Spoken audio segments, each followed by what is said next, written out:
Chapitre 4. La mort de Lazare.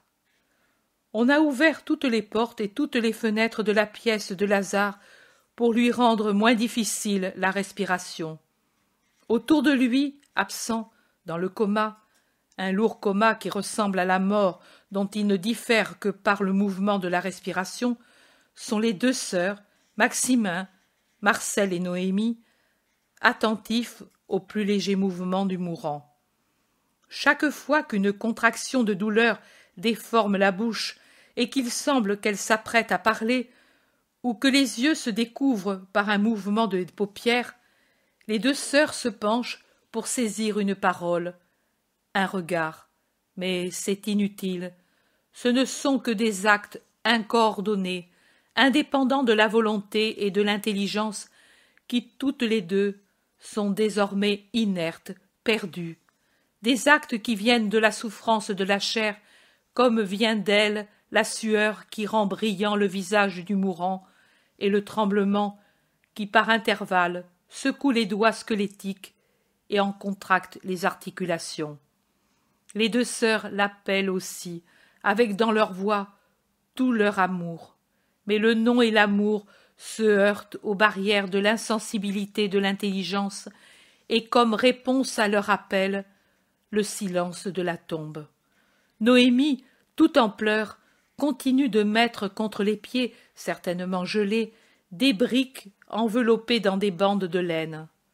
Marcel tient dans ses mains une coupe dans laquelle trempe un linge fin, dont Marthe se sert pour humecter les lèvres desséchées de son frère. Marie, avec un autre linge, essuie la sueur abondante qui ruisselle du visage squelettique et baigne les mains du mourant. Maximin, appuyé à un chiffonnier élevé et sombre près du lit du mourant, observe, debout, par derrière Marie penchée sur son frère. Rien d'autre, un silence absolu, comme s'ils étaient dans une maison vide, dans un lieu désert. Les servantes qui apportent les briques chaudes ont les pieds nus et marchent sans faire de bruit sur le dallage. Elles semblent des apparitions. Marie dit à un moment donné « Il me semble que la chaleur revient dans les mains. Regarde, Marthe, ses lèvres sont moins pâles. » Maximin observe « Oui, même la respiration est plus libre. Je le regarde depuis un moment. » Marthe se penche et l'appelle doucement mais intensément. « Lazare, Lazare! Oh, regarde, Marie, il a eu comme un sourire et un battement des paupières. Il va mieux, Marie, il va mieux. Quelle heure avons-nous? » Nous avons dépassé d'un moment le crépuscule. « Ah !» Et Marthe se redresse en serrant ses mains sur sa poitrine, en levant les yeux dans un geste visible de muette mais confiante prière. Un sourire éclaire son visage.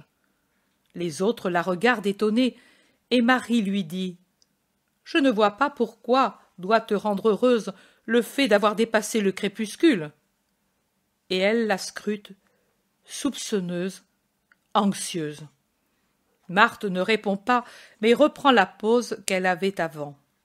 Une servante entre avec des briques qu'elle passe à Noémie. Marie lui commande « Apporte de lampe. La lumière baisse et je veux le voir. » La servante sort sans bruit et revient de suite avec 2 lampes allumées. Elle en met une sur le chiffonnier sur lequel s'appuie Maximin et l'autre sur une table encombrée de bandes et de petites amphores placées de l'autre côté du lit. « Oh, Marie, Marie, regarde, il est vraiment moins pâle. » Marcel dit « Et il paraît moins épuisé, il se ranime. »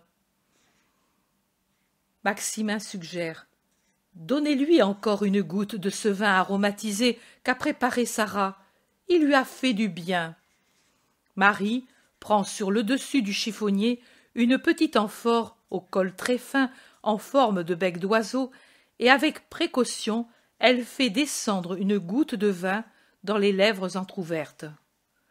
Noémie conseille « Va doucement, Marie, qu'il n'étouffe pas. Oh, il avale, il le cherche. Regarde, Marthe, regarde, il tire la langue pour chercher. Tous se penchent pour regarder, et Noémie l'appelle. Trésor, regarde ta nourrice, âme sainte. Et elle s'avance pour le baiser. Regarde, regarde, Noémie, il boit ta larme. Elle est tombée près des lèvres, et il l'a sentie. Il l'a cherchée et avalée. Ô ma joie! Si j'avais mon lait d'autrefois, je te le ferais passer goutte à goutte dans la bouche, mon agnelé, même si je devais m'épuiser le cœur et mourir ensuite. Je comprends que Noémie, nourrice de Marie, a été aussi la nourrice de Lazare. « Maîtresse, Nicomède est revenu, dit un serviteur en apparaissant sur le seuil. « Qu'il vienne, il nous aidera à le ranimer. » Maximin dit. « Observez, observez, il ouvre les yeux, il remue les lèvres. » Marie crie. « Il me serre les doigts avec ses doigts !» Et elle se penche pour dire. « Lazare, m'entends-tu? Qui suis-je » Lazare ouvre réellement les yeux et il regarde. Un regard vague, voilé, mais c'est toujours un regard. Il remue les lèvres, non sans peine, et il dit « Maman, je suis Marie, Marie, ta sœur. »« Maman. » Il ne te reconnaît pas, et il appelle sa mère. Les mourants, c'est toujours ainsi, dit Noémie, le visage baigné de larmes. Mais il parle, après si longtemps, il parle, et c'est déjà beaucoup. Ensuite il ira mieux. Ô mon Seigneur, récompense ta servante, dit Marthe, avec encore ce geste de fervente et confiante prière. Marie dit. Mais que t'est-il arrivé? Peut-être as-tu vu le maître? T'est-il apparu?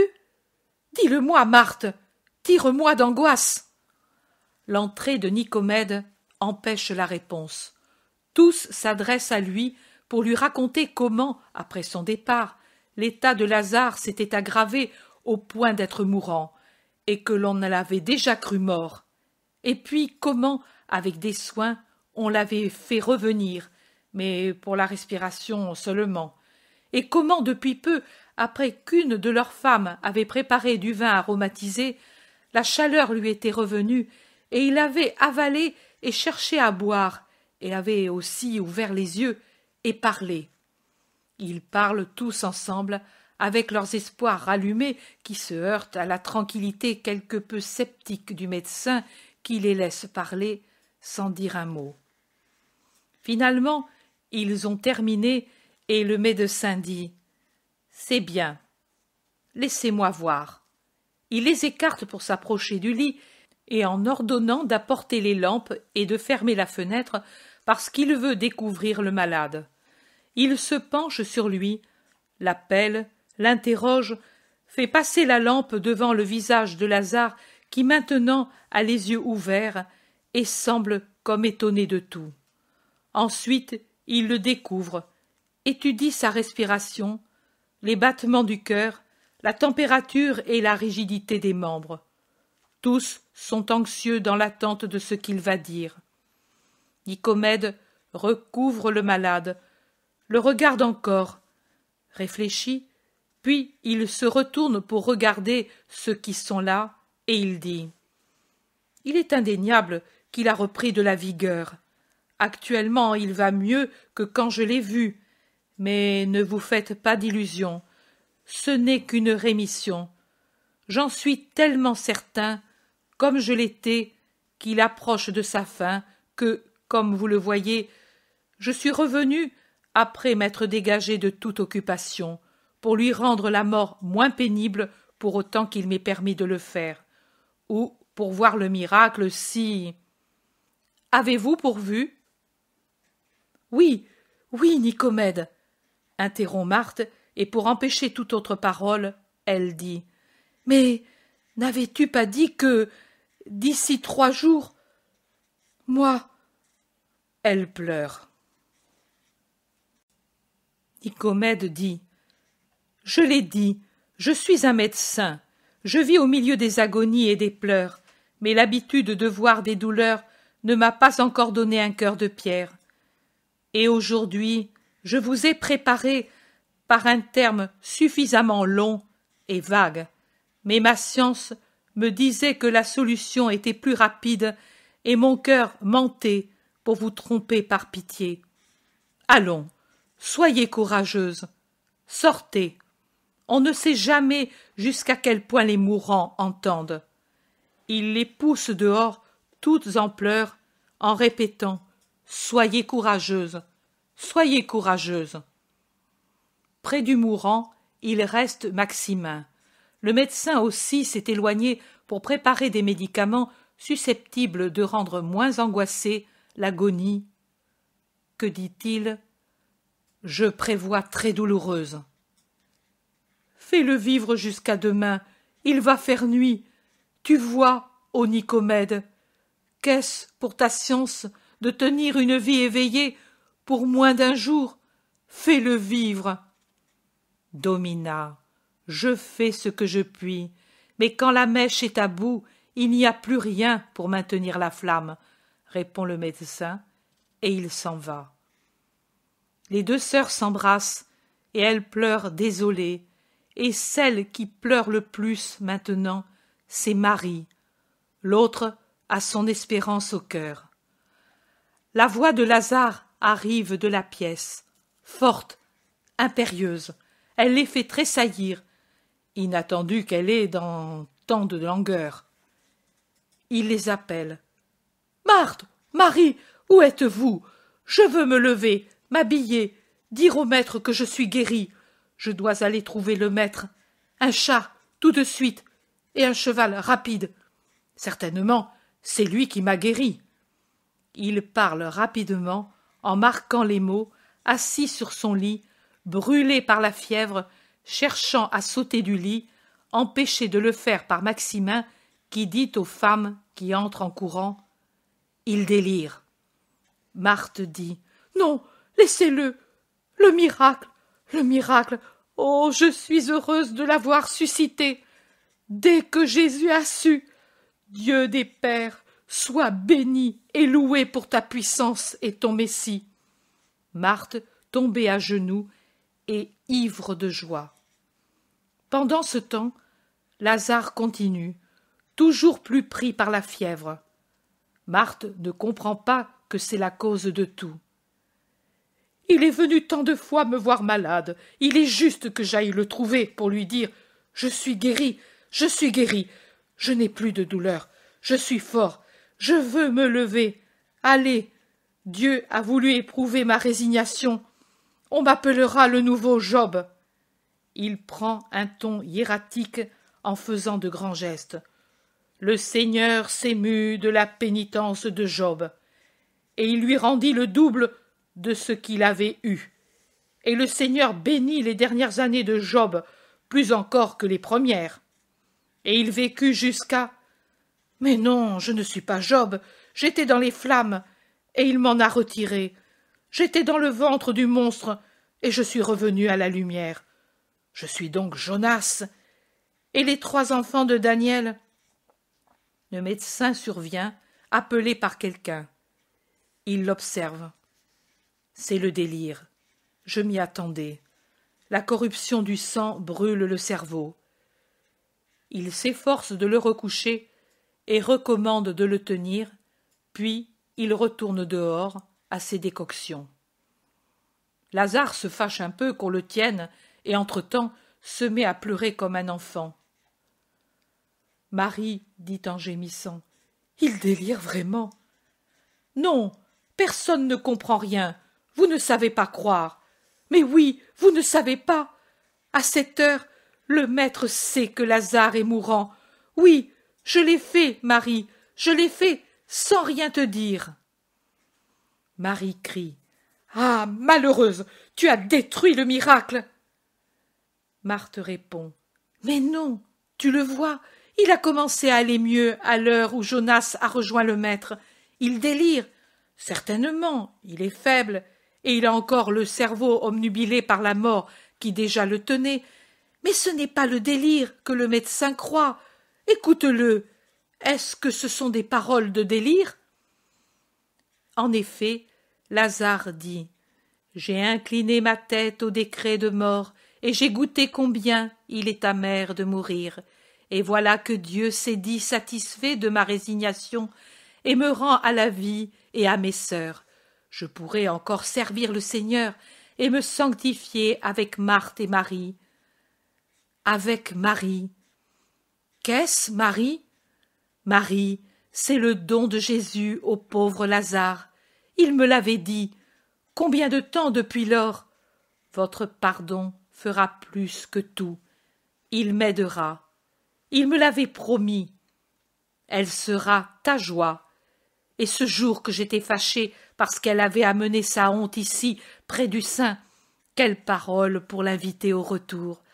La sagesse et la charité s'étaient unies pour toucher son cœur.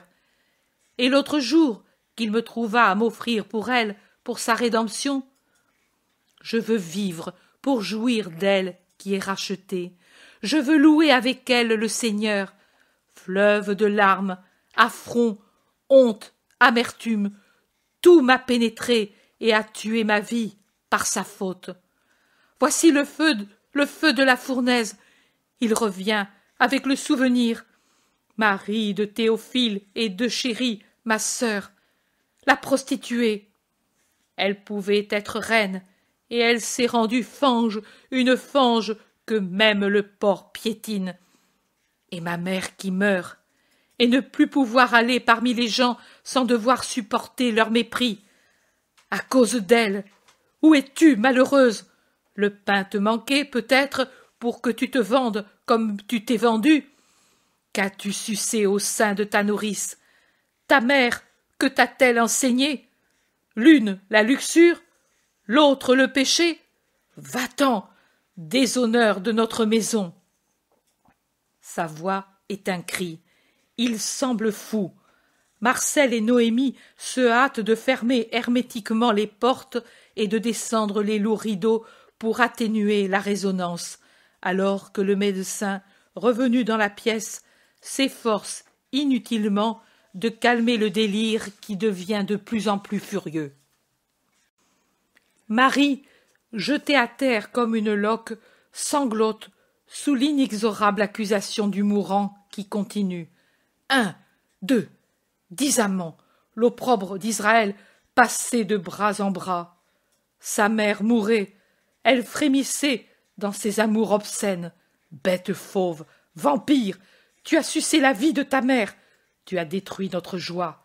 Marthe, sacrifiée à cause de toi, on n'épouse pas la sœur d'une courtisane. Moi, moi, Lazare, cavalier, fils de Théophile, sur moi crachaient les gamins d'Ophèle. Voilà le complice d'une adultère et d'une immonde, disaient scribes et pharisiens, et ils secouaient leurs vêtements pour marquer qu'ils repoussaient le péché dont j'étais souillé à son contact. Voici le pécheur, celui qui ne sait pas frapper le coupable est coupable lui aussi, criaient les rabbis quand je montais au temple, et moi, je suais sous le feu des pupilles des prêtres. Le feu!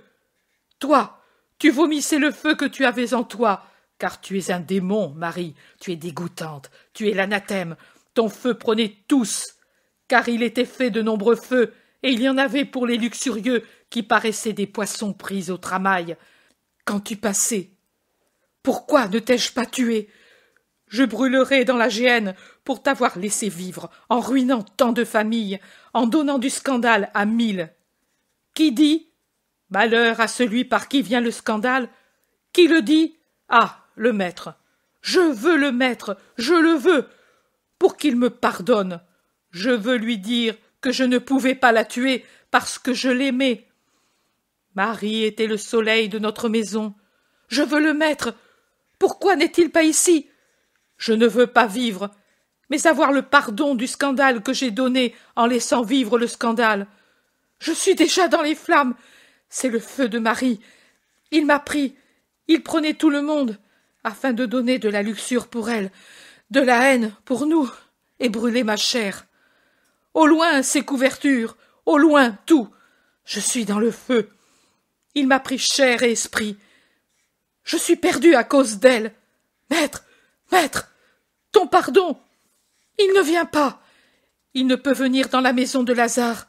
C'est une fosse à fumier à cause d'elle. Alors, je veux oublier tout. Je ne suis plus Lazare. Donnez-moi du vin. Salomon le dit. Donnez du vin à ceux qui ont le cœur déchiré, qu'ils boivent et oublient leur misère, et qu'ils ne se rappellent plus leur douleur. Je ne veux plus me rappeler. Ils disent tous, Lazare est riche, c'est l'homme le plus riche de la Judée. Ce n'est pas vrai. Tout n'est que paille. Ce n'est pas or. Et les maisons? Des nuages, les vignes, les oasis, les jardins, les oliveraies. Rien. Tromperie. Je suis Job. Je n'ai plus rien. J'avais une perle, belle, de valeur infinie. C'était mon orgueil. Elle s'appelait Marie. Je ne l'ai plus. Je suis pauvre, le plus pauvre de tous, le plus trompé. Même Jésus m'a trompé, car il m'avait dit qu'il me l'aurait rendue. Et au contraire, elle, où est-elle? La voilà. On dirait une courtisane païenne, la femme d'Israël, fille d'une sainte, à demi nue, ivre, folle. Et autour, les yeux fixés sur le corps nu de ma sœur, la meute de ses amants, et elle rit d'être admirée, convoitée ainsi. Je veux réparer mon crime, je veux aller à travers Israël pour dire « N'allez pas chez ma sœur, sa maison, c'est le chemin de l'enfer, et il descend dans les abîmes de la mort. Et puis, je veux aller la trouver et la piétiner, car il est dit « Toute femme impudique sera piétinée comme une ordure sur le chemin. » Oh, tu as le courage de te montrer à moi, qui meurs déshonoré, détruit par toi, à moi qui ai offert ma vie pour le rachat de ton âme et sans résultat. Comment je te voulais, dis-tu? Comment je te voulais pour ne pas mourir ainsi? Voici comment je te voulais, comme Suzanne la chaste. Tu dis qu'ils t'ont tenté, et n'avais-tu pas un frère pour te défendre? Suzanne d'elle-même a répondu « Il vaut mieux pour moi tomber entre vos mains que de pécher en présence du Seigneur. » Et Dieu fit briller sa candeur. Moi, je les aurais dites les paroles contre ceux qui te tentaient, et je t'aurais défendu, mais toi, tu t'en es allé. Judith était veuve, et elle vivait seule dans sa pièce écartée, portant le cilice sur ses côtés et jeûnant, et elle était en grande estime auprès de tous, parce qu'elle craignait le Seigneur, et d'elle on chante. Tu es la gloire de Jérusalem, la joie d'Israël, l'honneur de notre peuple, parce que tu as agi virilement et que ton cœur a été fort, parce que tu as aimé la chasteté et qu'après ton mariage tu n'as pas connu d'autre homme. À cause de cela, le Seigneur t'a rendue forte, et tu seras bénie éternellement. Si Marie avait été comme Judith, le Seigneur m'aurait guérie, mais il ne l'a pas pu à cause d'elle. C'est pour cela que je n'ai pas demandé de guérir. Il ne peut y avoir de miracle là où elle est. Mais mourir, souffrir, ce n'est rien. 10 et 10 fois plus, une mort et une mort pour qu'elle se sauve. Ô Seigneur Très-Haut, toutes les morts, toute la douleur, mais Marie sauvée, jouir d'elle une heure, une seule heure, d'elle redevenue sainte, pure comme dans son enfance, une heure de cette joie, me glorifier d'elle, la fleur d'or de ma maison, la gentille gazelle aux 12 yeux, le rossignol du soir, l'amoureuse colombe. Je veux le mettre pour lui dire que je veux cela. Marie, Marie, viens, Marie. Quelle douleur à ton frère, Marie. Mais si tu viens, si tu te rachètes, ma douleur devient douce. Cherchez Marie, c'est la fin. Je meurs. Marie, faites de la lumière, de l'air. J'étouffe. Oh, quelle chose je ressens. Le médecin fait un geste et dit « C'est la fin ». Après le délire, la torpeur et puis la mort. Mais il peut avoir un réveil de l'intelligence. Approchez-vous, toi surtout. Il en aura de la joie. Et après avoir recouché Lazare, épuisé après tant d'agitation, il va trouver Marie qui n'a pas cessé de pleurer par terre en gémissant. « Faites-le taire !» Il la relève et l'amène au lit. Lazare a fermé les yeux, mais il doit souffrir atrocement.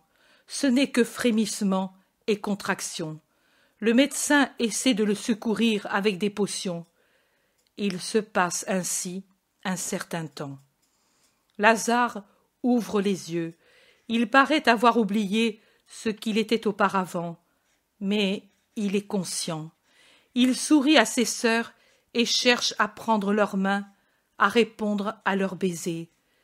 Il pâlit mortellement. Il gémit. « J'ai froid !» et il claque des dents en cherchant à se couvrir jusqu'à la bouche. Il gémit. « Nicomède, je ne résiste plus à la souffrance. Les loups m'écharnent les jambes et me dévorent le cœur. Quelle douleur! Et si l'agonie est ainsi, que sera la mort? Comment faire? Oh, si j'avais le maître, ici! Pourquoi ne me l'a-t-on pas amené? Je serais mort heureux sur son sein. » Il pleure. Marthe regarde Marie sévèrement.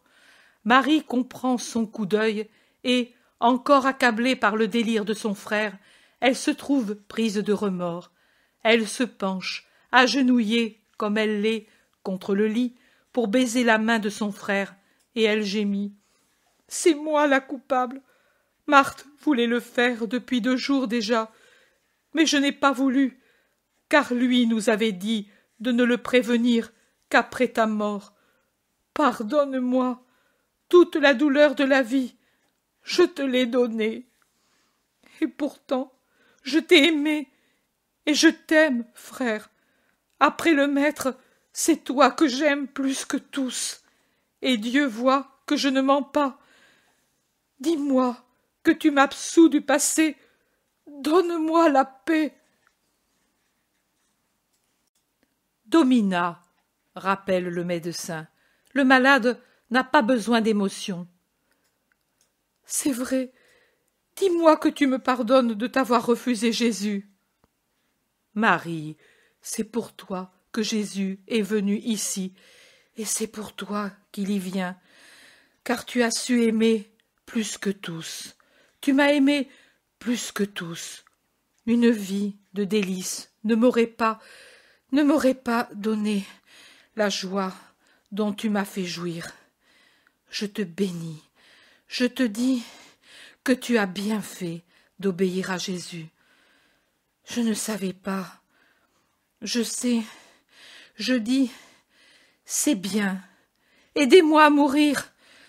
Noémie, tu étais capable de me faire dormir autrefois. Marthe, bénis ma paix. Maximin, avec Jésus, aussi pour moi. Ma part aux pauvres, à Jésus, pour les pauvres, et pardonnez à tous. Ah, quel spasme! De l'air, de la lumière. Tout tremble. Vous avez comme une lumière autour de vous, et elle m'éblouit quand je vous regarde. Parlez fort. Il a mis sa main gauche sur la tête de Marie, et il a abandonné la droite dans les mains de Marthe.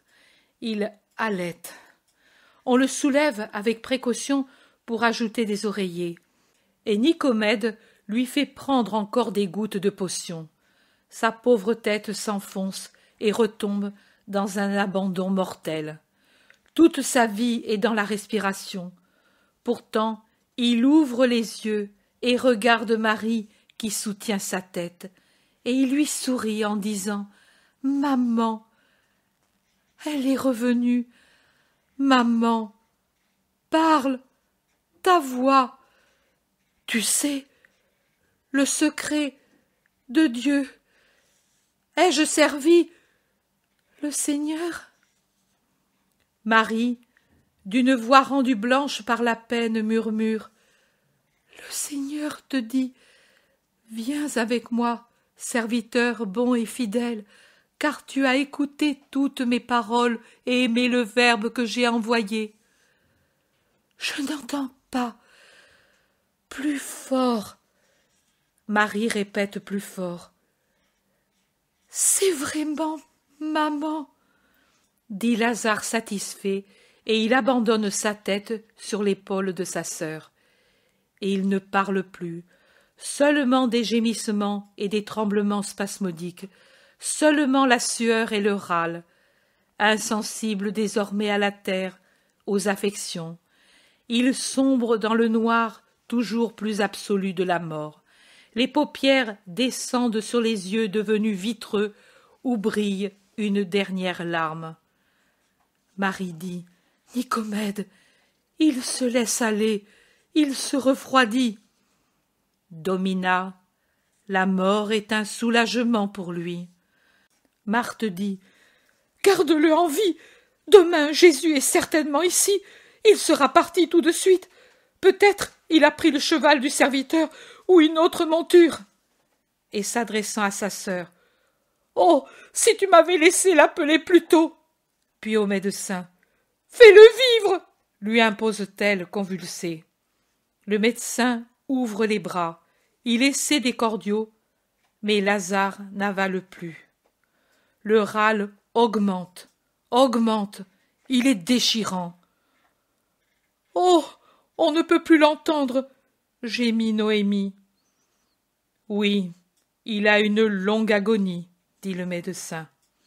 Mais il n'a pas encore fini de le dire que, avec une convulsion de toute sa personne qui se cambre et puis s'abandonne, Lazare exhale le dernier soupir. Les sœurs crient, en voyant ce spasme, en voyant cet abandon. Marie appelle son frère, en le baisant. Marthe s'accroche au médecin qui se penche sur le mort et dit: Il a expiré. Désormais, il est trop tard pour attendre le miracle. Il n'y a plus à attendre. Trop tard. Je me retire, Domina. Je n'ai plus de raison de rester. Ne tardez pas pour les funérailles, car il est déjà décomposé. Il abaisse les paupières sur les yeux du mort et dit encore en le regardant: Malheur! C'était un homme vertueux et intelligent. Il ne devait pas mourir. Il s'incline vers les deux sœurs qu'il salue. Domine, salve. Et il s'en va. Les pleurs emplissent la pièce. Marie, désormais, n'a plus de force, et elle se renverse sur le corps de son frère en criant ses remords, en demandant son pardon. Marthe pleure dans les bras de Noémie. Puis Marie s'écrie: Tu n'as pas eu foi ni obéissance. Je l'ai tué une première fois. Toi, tu le tues maintenant. Moi, par mon péché. Toi, par ta désobéissance. Elle est comme folle. Marthe la soulève, l'embrasse, s'excuse. Maximin, Noémie, Marcel essaient de les ramener toutes les deux à la raison et à la résignation. Ils y parviennent en rappelant Jésus. La douleur devient plus ordonnée, et pendant que la pièce se remplit de serviteurs en larmes et que pénètrent ceux qui sont chargés de l'ensevelissement, on conduit les deux sœurs autre part pour qu'elles pleurent leur douleur. Maximin, qui les conduit, dit: Il a expiré à la fin du second temps de la nuit. Et Noémie: Il faudra l'ensevelir dans la journée de demain, avant le coucher du soleil, car le sabbat arrive. Vous avez dit que le maître veut de grands honneurs. Marthe dit: Oui, Maximin, à toi de t'en occuper, moi je suis sotte. Maximin, qui se retire, dit: Je vais envoyer les serviteurs à ceux qui sont loin et à ceux qui sont proches, et donner des ordres. Les deux sœurs pleurent embrassées. Elles ne se font plus de reproches mutuels. Elles pleurent. Elles essaient de se réconforter. Les heures passent. Le mort est préparé dans sa pièce. une longue forme enveloppée dans des bandes sous le suaire. « Pourquoi? Déjà recouvert ainsi ?» s'écrie Marthe qui en fait des reproches. « Maîtresse, son nez était une puanteur, et quand on l'a remué, il a rejeté du sang corrompu, » dit en s'excusant un vieux serviteur. Les sœurs pleurent plus fort. Lazare est déjà plus loin sous ses bandes. Un autre pas dans l'éloignement de la mort. Elle le veille en pleurant jusqu'à l'aube, jusqu'au retour du serviteur d'au-delà du Jourdain. Du serviteur qui reste abasourdi, mais qui rapporte de la course qu'il a faite la réponse que Jésus vient. Marthe demande: « Il a dit qu'il vient?